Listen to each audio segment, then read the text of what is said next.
What's going on, guys? It's Rogan. I'm here, and welcome back to our no. Welcome back to our Overwatch League predictions. This is for the summer showdown. This is week one. A new cycle and a new chance to get points, and maybe we don't know what the prize is, but maybe we'll get closer this time. So No. I ended the last one on 83 points, which I mean it's not bad. I was about 30 points off of the top spot as 3,000 out of like 10,000 or 15,000 people. So it's Yeah, not this actually it's 30 off. average. So there are quite a few games this weekend, and there are some interesting games. There are some teams could pick up, maybe they could pick up their first win, depending. And there are some actual good games this weekend that we can go over. So we're going to start with the West on Friday and make our way through and end on the East on Sunday. So starting off with the first game back, we have London Spitfire versus Paris Eternal. Now, I I want this. A lot of people are branding this as like one of the last chances for London to get a win at this point, and it's definitely doable. Paris have blown hot and cold all season. They have looked very good since they've introduced Vistola and I'm going to mispronounce this, but Dudrio, I believe you could say his name. Obviously their new main support and their new off tank. They're still coming from the British Hurricane, I'd like to point out, but you know, so our off tank. But I think with the addition of Sparker coming onto London Spitfire, there is a chance for both teams to pick up a win. It depends on how Paris come out. And if London can decide on how they want to play, because since the start of the season, some of their players have been playing hyper aggressive while others have been playing more conserved, and it kind of leads to a whole mishmash that doesn't really work out very often.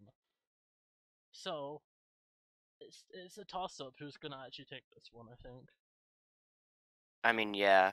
I think right now, realistically, looking at it, I think London is a stronger team with their new additions. But like you said, Paris have been blowing hot and cold, and even though they were very cold for much of June, I think this could be a bounce back sort of game for them, where if they can pick it up and win, they can start to get the ball rolling on like a more formulated attack to a lot of these upper echelon teams in the West. Yeah, and I mean, they only they went 2-2. They missed out on qualifications for the knockouts by map differential. So it's not exactly like they had the worst June, but they could have definitely picked up a win here or there. They could have avoided losing some maps and could have made an honest push for playoffs, but they didn't. I think that this match could definitely be a good team gelling for them, getting Vistola more integrated, even though he had a fantastic come out on Diva against a lot of the teams in his first week, and the Drios come out. They've just been really lucky with these placements. They've had Vestola's been a very good one for one for Ellieville, and obviously their other main support who left, the Drios fitting really well. Um, but Paris is still sat around that upper mid table of the in the league, and they haven't been able to make that push for the being one of those top contenders. And if they can get it together against London, I think that they could make it even more competitive in their next game against Gladiators, which they gave it the honest try in the June Joust. They took a map off the Gladiators.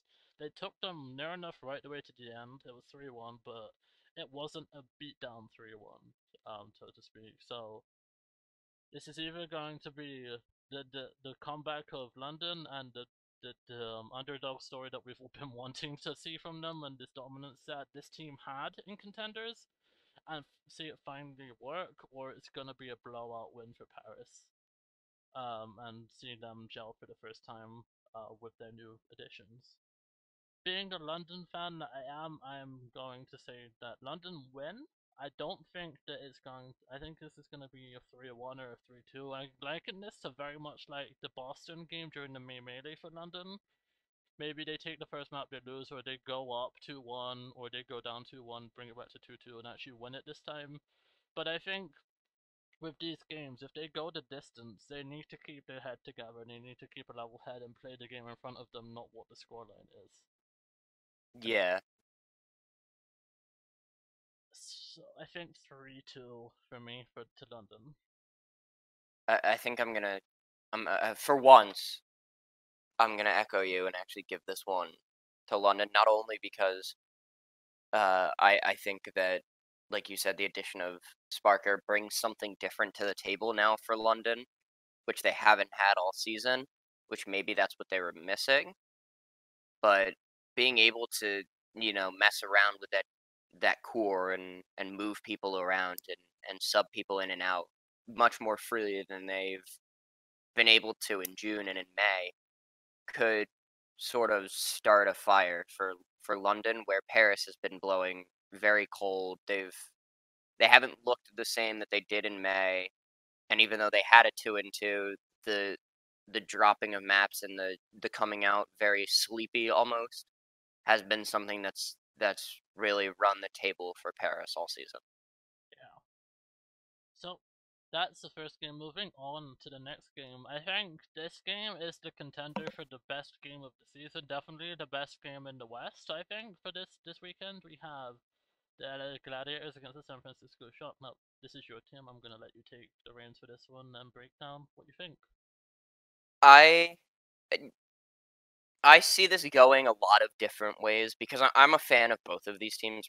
Realistically, I'm a fan of both of these teams because I follow a lot of these players on both of these teams very closely. But with the meta now changing again, possibly back to, I know we talked about this out of recording for like an hour, but with the meta changing back to that, Tracer Ryan comp again, finally, I could see a lot of these teams switching back and adapting to that old Echo comp where maybe the Gladiators stick with that Echo comp, but the Shock switch back to like a May Rush comp or a Sim Rush comp with Ryan Sim Tracer or Ryan Tracer May, and the now addition of Echo not having as much ult charge or as fast of an ult can hurt uh, the Gladiators a lot more in this match, where they might have to switch out and they might have to think, okay, where did we go wrong? Who do we have to switch? Who do we have to sub? Who's our next pick? What's our map pick? Stuff like that. And I see the shot getting a lot stronger now, especially having Ryan back and having uh, Tracer back with arguably Super's the second best Ryan in the league, and Striker's probably one of the best Tracers in the league right now, realistically. So having that back is a big upgrade for the Shock that they didn't have in June. And even in June, they still did well without Ryan and Tracer. They still have Smurf. They still have Choi, who's realistically their only off tank. But they still have these players and this depth that they can just kind of run whatever they want. And if they play right, they can force people into their meta. Yeah. It's they're in the same situation Dallas are in the fact that they have the ability to force people to play the way that they want to play and have to adapt to them rather than being the other way around. And I think especially not only Tracer coming back, but you look at the power rankings. Nero is the second best Sombra in the league, and Sombra is coming back out the ban list, so you have that in your arsenal as well, which it can be huge with the EMPs and the hacks and just micro targeting and single targeting these different parts of these teams to break them down.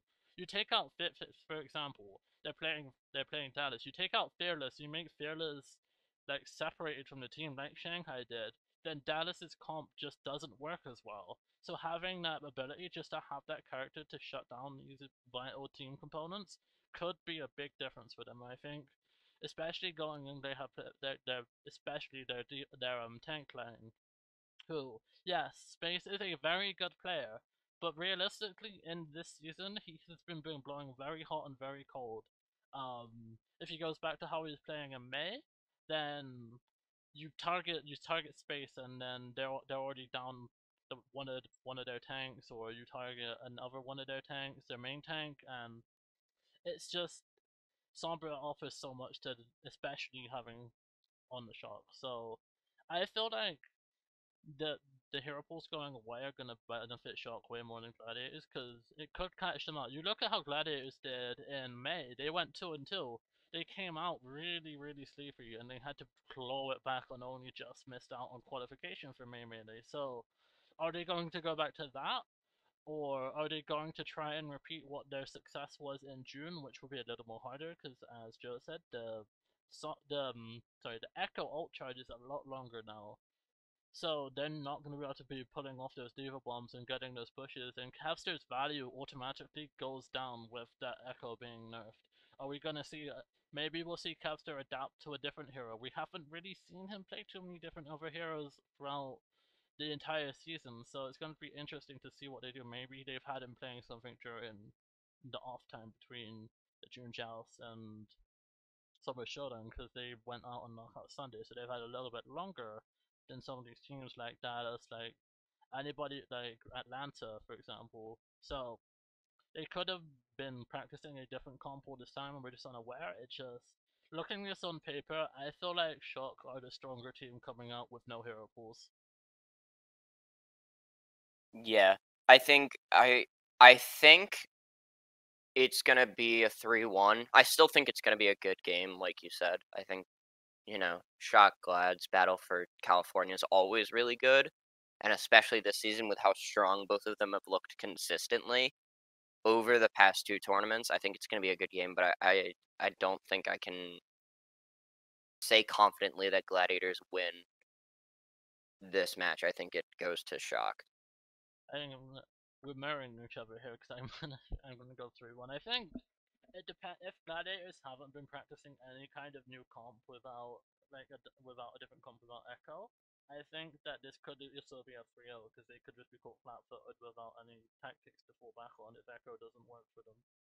So we'll just have Hmm. to wait and see. So we're gonna move over to the East region now and go over the first game spot for them. And do we even need to talk about this first game? Like, I No, mean, it's just a 3-0. the Valiant. Anytime, I'll put it this way: anytime you see the Valiant on Pickems, just pick the other team. Yeah.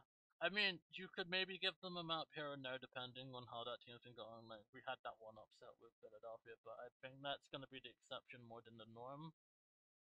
So, yeah. Yeah. Going into our second game. Now, this, I think, is going to be the best, maybe the best, or maybe the second best game in the East this week. We have the Seoul Dynasty taking on the Chengdu Hunters. Now, these teams have played each other so many times at this point, and it's either it's the Fit Show and Seoul dominate and Chengdu get caught flat-footed, or Chengdu just 3-0 Seoul Dynasty and that's the end of it. That's how that's gone the entire season. So with no hero bans, I think Seoul get a little bit stronger because obviously you can have Profit on Tracer, which is the hero that made him famous. Probably the reason that Seoul picked him up in the first place from London because of his championship winning performance on Tracer. So naturally they just get stronger with that. But then obviously you have the Chengdu Hunters who also have one of the best tracers in the league. They have one of the best farers in the league. Their tank line is phenomenal. Even their support line, like this team is just stacked, and they when they come out fighting, they can sweep any team in this division. Um, we're just gonna have to wait and see how they actually come out. Absolutely. I mean, I think we say every tournament that there are teams that benefit from the hero pool and there are teams that are hurt by the hero pool. And having a wide open hero pool obviously benefits everybody, but especially this team having the fifth best tracer in the league, because I'm also looking at the power rankings on the website, but having the fifth best tracer, the best Pharah in the league right now, having those two, even just running pharmacy for whatever reason, or like I've been saying, running a tracer rush comp, you have players that know what they're doing with these characters, and that's scary. Especially for a team like Chengdu that's looking to prove themselves after having a pretty poor performance. I'll put it that way, a pretty poor performance in June. Chengdu might come out and just want to prove themselves and show that they are the top contender like they've been in APAC. Yeah, I mean, you look at Seoul. They're a team that should be performing, and they've always been that team that just falls short, even though they have all those stars on their team. And I mean, they slapwalked their way into grand finals last year. Don't take the fact that they made it to grands last year as them being one of the best teams, even though they're at the top, definitely in the top pile. But that doesn't mean that they're the best team in the East by a long shot. They're good, but they're very dependent on how they're feeling that day. To put it one way, um, if you look at that grand finals, and they could have easily won it if they just showed up for the first two maps against San Francisco. But if they're not feeling that day or something's not gelling as well, then they will get 3-0. It's just that simple. Um, Mhm. I think definitely going based off the statistics, I think Chengdu are definitely the stronger team going into this. But you can never count out. So I think it's hard. I don't think you can either. That's why it's hard. Yeah, that's what I was about to say. That's why it's really hard. I think I'm gonna give it to Chengdu just on the fact that they have something to prove more than Seoul does, I think, because they want to show that they're still a top contender because they haven't looked it recently. I think also you take But into account that maps like Route 66 and more open maps are coming back into the pool. mhm, For like escort and hybrid, that just adds more to Chengdu's fire because they have like I said, they have the best power in the league, and they have so many options to take air superiority over any team in the East. So it's going. I feel like the Chengdu are gonna bounce back and have another performance like they did during Mania Day. I think. Do you say 3-2? It, it's hard. It's so hard to predict for Seoul games at this point. It really is. I give. I think. Yeah, I'm gonna go 3-2. I think 3-2. So to Chengdu Hunters. yeah, I think that's fair. Yeah. Okay. Moving into the last game for Saturday, we have the Guangzhou Charge against the New York Excelsior. Now, the New York Excelsior surprised all of us and made it to the June Joust finals somehow. Just sneaking into that fourth spot during the actual to get to the knockouts. And the biggest upset against the Hangzhou Spark, who were on fire during June. The Charge they started to turn their season around. They've had some really good moments. But I think this is the start of we're seeing this rookie team in New York Excelsior who want to prove themselves start to turn their season around and make an honest push to go for playoffs. I think that it's their game to lose. I think, especially seeing how they performed. They went against teams like your Philadelphia's in June, and even other top contenders. They really came out and made an honest showing for themselves, which is something they just didn't do in June. So in May. So they've only really been improving each cycle, and I think they're going to keep building on that at this point. Yeah, I think especially. I mean, both these teams are in the process of sort of trying to turn their season around. So it's really a prove it game for both of these teams. If you look at it, um, you know, from that perspective, because like you said, New York just slipping in. Uh, Guangzhou had a pretty poor performance in June at 1-3 at a -6 map diff, but in in May they did better. I mean, same record, but it still looked better on paper in May. I think um, I think this is the prove it game for both these teams, where one of them, if they win, they turn their season around, and the other one kind of keeps going down that path with Los Angeles and looking like the less competent bottom feeder of APAC. This game is definitely going to this. I feel like this game is going to decide what the bottom two sides are going to be going forwards. Um, And looking at the rest of the schedule for this week, it's going to be a lot harder for Guangzhou Charge to prove themselves, especially going into Sunday, whereas the Excelsior look good to set themselves up for going into qualification pretty much with this weekend if they can beat the Charge. Mhm. So if they, it's easier for one team than the other. I think I give this to Excelsior.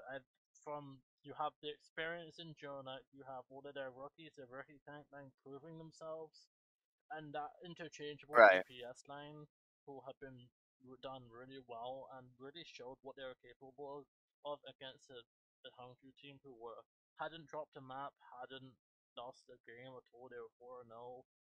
So I think this is gonna be a win. I think this is gonna be a 3-1 to the new Excelsior.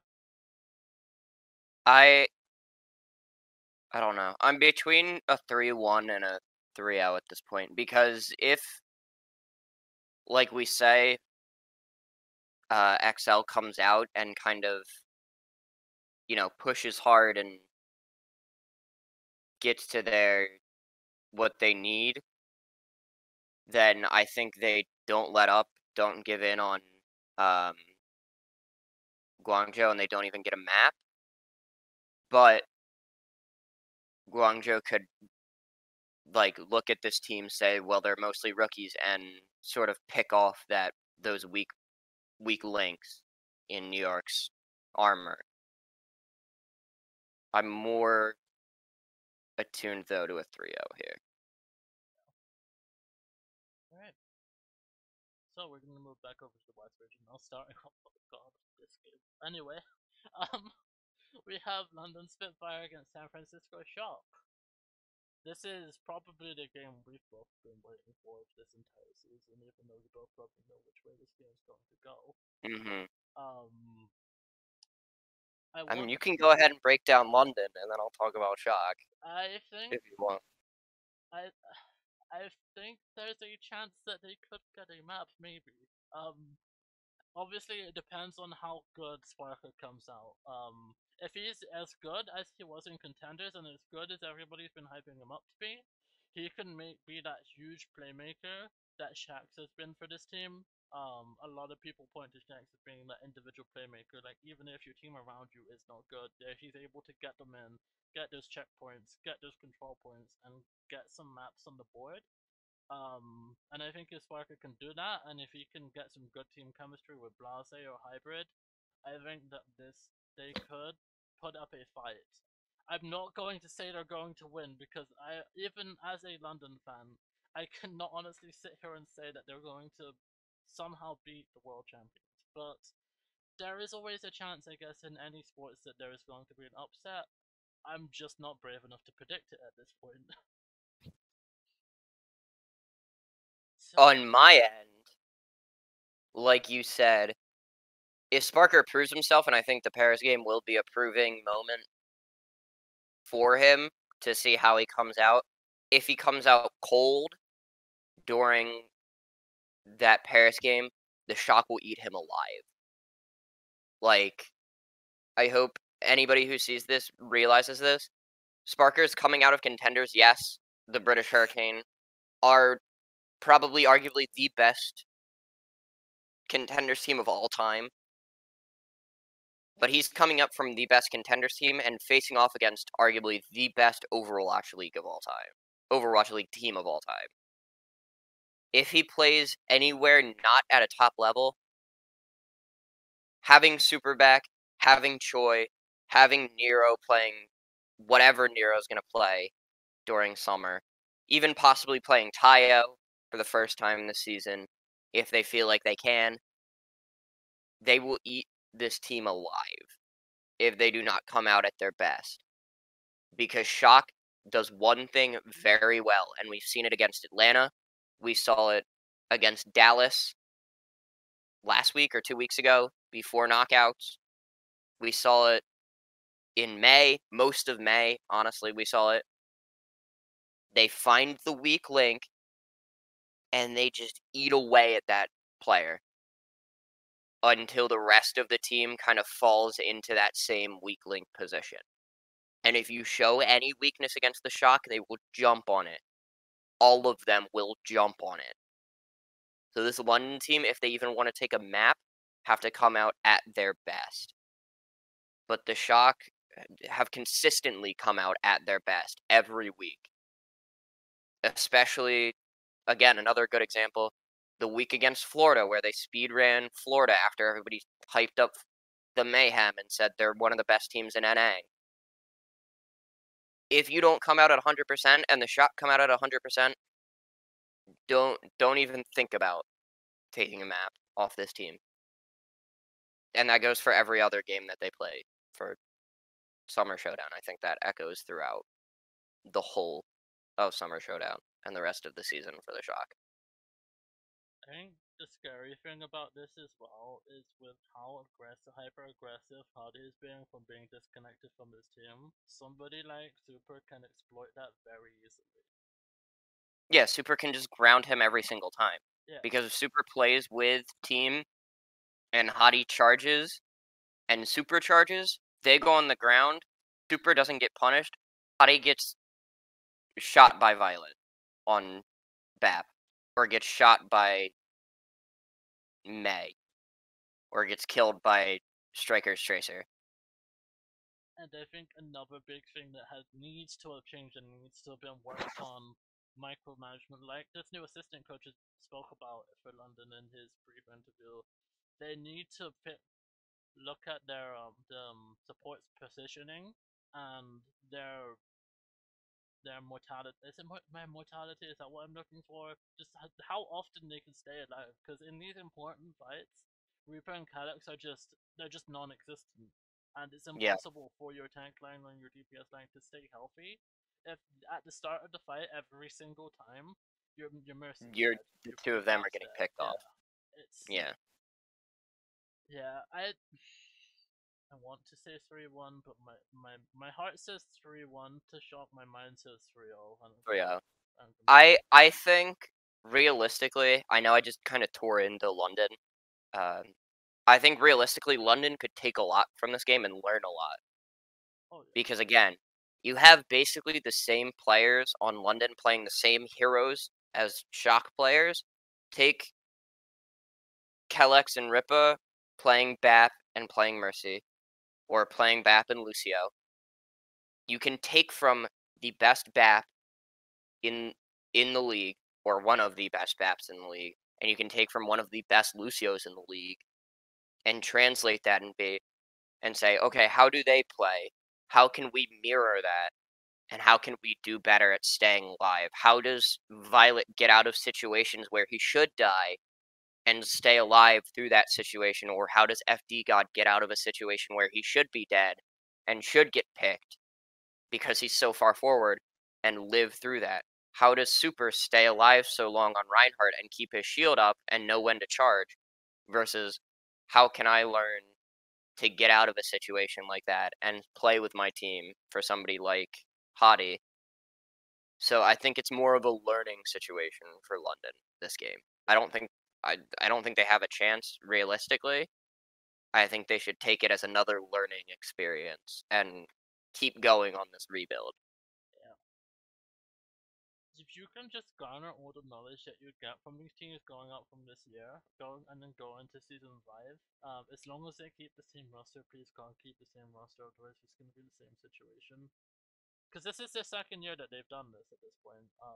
So Hmm. we won't dwell on that for too long. They just need to, yeah, garner the information, and they could be a mid-table, they could be an upper mid-table, they could be the Toronto Defiant for season 5 if they really garner all this information and put it into action.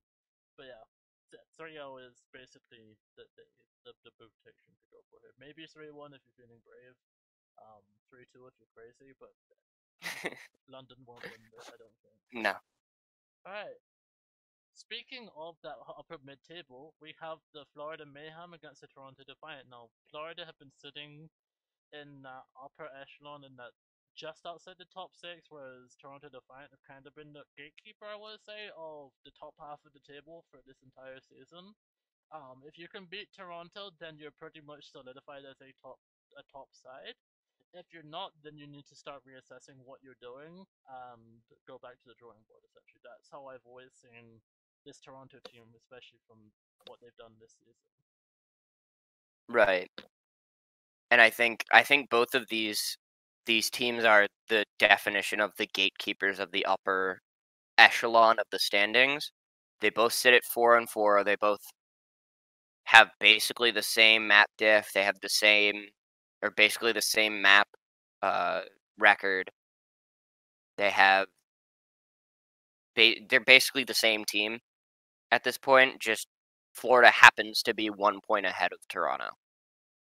So I think realistically, if you look at it, even though we saw a very, very good performance out of one player on Toronto in June, that being Aspire, because of Hadi, unfortunately, or not Hadi, I'm sorry, Hisu.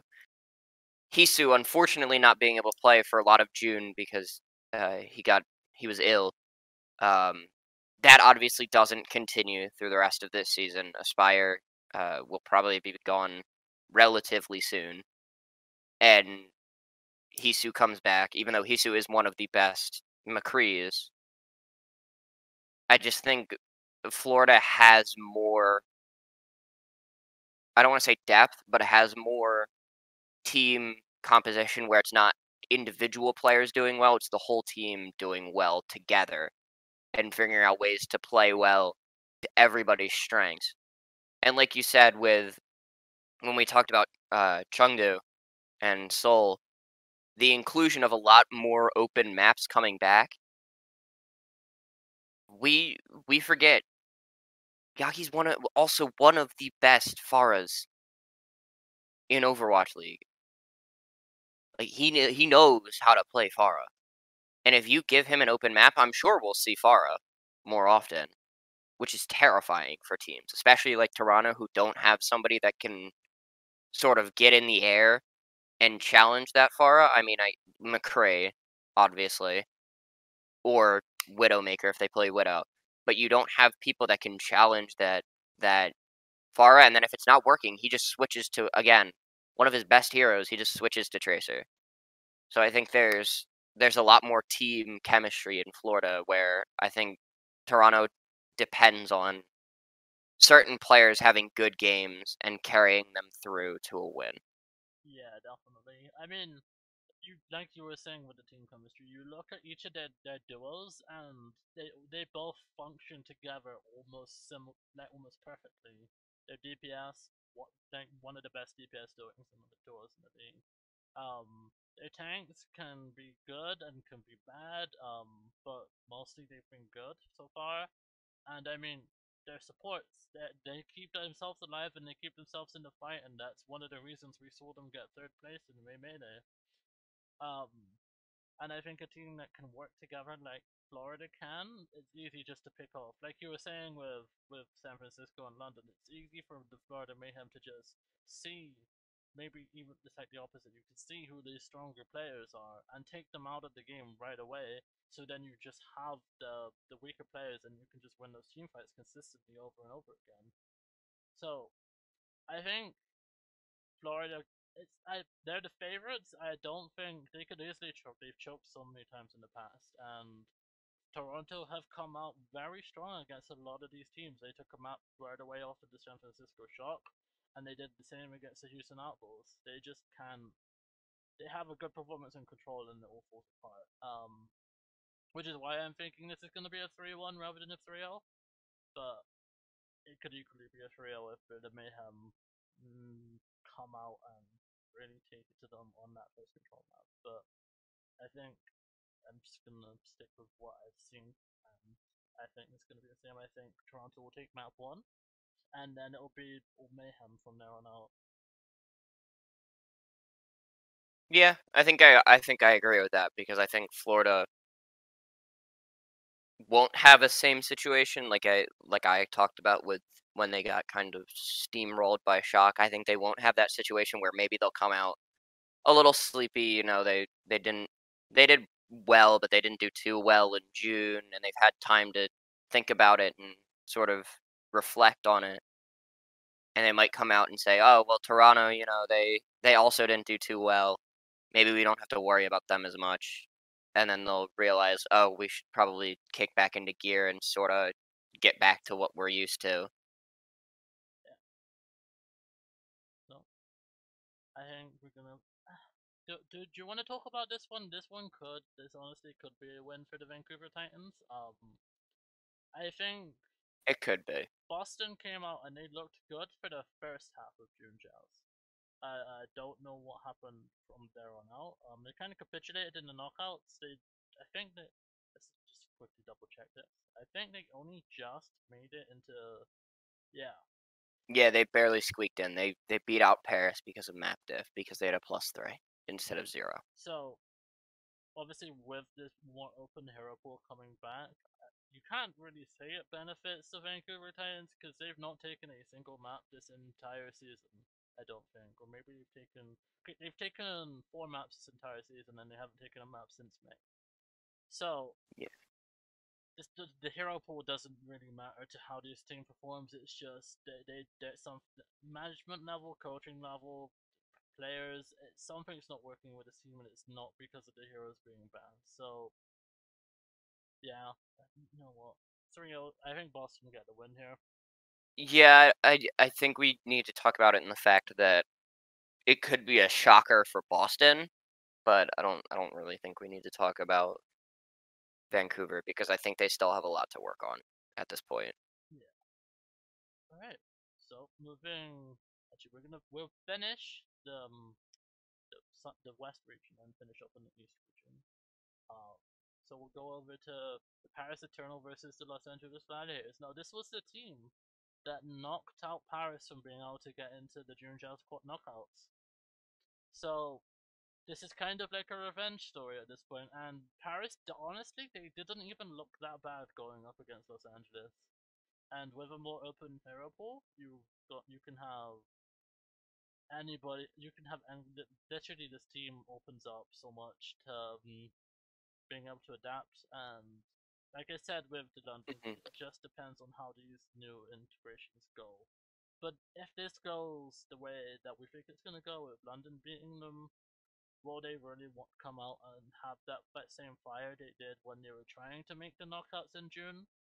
I don't know. Um, I think they could, but I also think the Gladiators are gonna have Oakfire as well, which I think is a little bit more scary than Paris. Um, I think if the Gladiators sit on the shock loss if they lose to San Francisco, if they sit on the shock loss and kind of take Saturday off and go into Sunday and just want to take their anger out, I think Paris doesn't stand a chance. But it's gonna depend on what comp they're running at that point. I think Paris, we've seen, you can't, and Paris isn't that team that you predict for 301 anymore, not like they were in May. I think that they take a map, they could take 2 maps. It's hard to predict them to win because of how dominant LA were during June Joust. But also, it depends if this team chemistry is working as well as it could be, then they could take the win as well, but it's the outside chance. I Yeah, I say, think I'm gonna give it 3-2. yeah, they take them all the way, but they fall at the last hurdle. I think Paris could even go 2-1 up. I think, and LA come back with that fire. So Mm. next game, not as easy for Boston. Obviously they just No, came off the 3-0 from the Vancouver Titans. But equally, Florida have just come off of arguably a more uplifting win against the Toronto Defiant in this storyline that we're forming. Um, and I think that they're going to want to prove themselves as a team that can make it back to Hawaii again, like they did in May. Um, so I think it depends on how dominant Boston are going to be and how well these players keep progressing. Because obviously, the addition of Gabushi and 37 Stand One, all of their players have been performing at a higher level, and it shows even if taking the ladder. These players, especially their tank line, have been consistently in the top 10 of the top 500 for the last month. So this team has been improving. They have been getting in the game time to get better at the game. This is a team that is on the rise and on the rise fast. So I think this is a lot harder to predict than a lot of people think it's going to be. But I think Florida may still win, but it may only be just. But equally, Boston could win just. I think this is gonna be another 3-2. It's just I don't know who I want to give it to.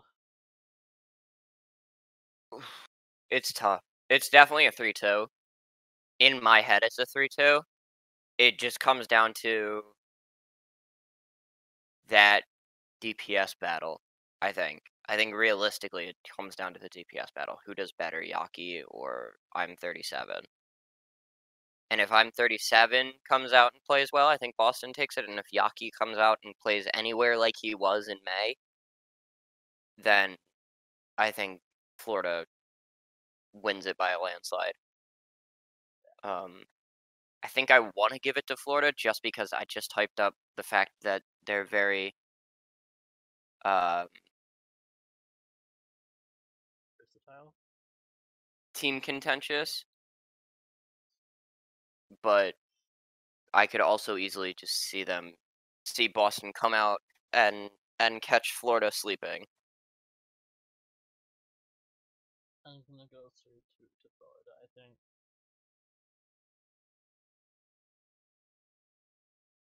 but it could go. Honestly, it could go either way. It's that close with these two teams at this point.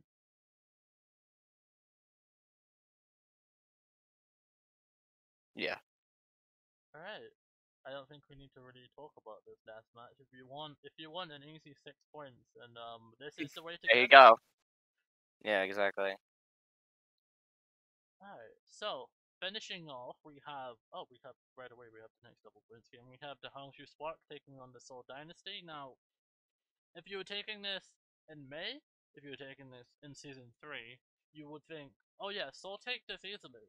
But I'm just gonna remind you guys of the June Joust, and they didn't drop a single map this far, the Yeah, entirety of the last cycle. So they played very well. Shy has just been honestly, Shy has probably been the rookie of the season for me. He has been so good on that Echo. And obviously with Echoes being nerfed, we may see a different hero from him, or maybe we'll see a weaker Spark. But it's just they they were so dominant. We could equally see. I'll give you this example from May. If you take a look at the Washington Justice, they were in the exact same position that the Hangzhou Spark are in at the moment, coming off of a very good last cycle, and then basically finishing as a bottom team near enough. Um, so I think Seoul on paper have like for like they have a stronger team. That team is full of superstars. There's no reason why they can't take this. But again, it's that Seoul thing. Will they come out on the front foot? And I believe, if I'm saying this right, I believe the Hungry Spark actually beat Seoul Dynasty in the last cycle. So there's also that to take into account. No, sorry, it was the Dragons the Spark beat last cycle, but still, the Spark can beat these dominant teams. I mean, the Dragons are basically they've doubled anybody behind them. They've doubled both the Fusion and the Soul Dynasties total. So if they can beat the Dragons, there's no reason why they can't beat Soul. But again, I think that Echo Nerf is going to be a big factor in this game, with Shy not being able to be as effective as he used to be. Mm. So my head is saying to give this one to Soul, and I mean, Soul is my team in the East as well. But I think I think this is me 3-1 to Soul Dynasty. I think I want to give it to the Spark as a 3-1, just from the fact that they had such a good June. I don't think they're gonna slow down at all from June. But I mean, Seoul is historically better. Yeah. I mean, at this point it could go either way. It just depends on how some want to come out. As usual, they're just somebody needs to give them a kick up the ass before they actually start playing the video game. Yeah. All right. The next game we have the Chengdu Hunters going up against the Guangzhou Charge. Now, Chengdu Hunters coming off of a very hot fought win against the Seoul Dynasty, or hard fought win, and the Charge coming off of a game that was very winnable for them in this storyline. So I think that the Guangzhou Charge could easily still come out and say, okay, we're trying to prove something here. We can still compete, even though we just lost. We still made it close, and I think it's going to be a close 3-1, not a sweep 3-1 with that first game with the Charge. So I think this is going to be a Chengdu win, but I think the Charge still keep it competitive for now. But I'm still going to go 3-1 like their last game. Yeah. I God, I feel bad for this Charge team. They have such a hard prove it schedule They for really the do. whole rest of summer. So unfortunate. It is, especially for a team like them, who like I said, have been making those improvements slowly but gradually. But they'll get there in the end, we hope, maybe. Hopefully. So, this last game, Yeah. gonna do this, Yep. and 3 up. Yep. And save. Yep. Alright, so, that brings to a close our predictions for week 1 of the Summer Showdown. Let me know what games you're looking forward to in the comment section below. Remember to like the video and subscribe if you're new. And I'll see you guys in the next video. Bye bye. Goodbye.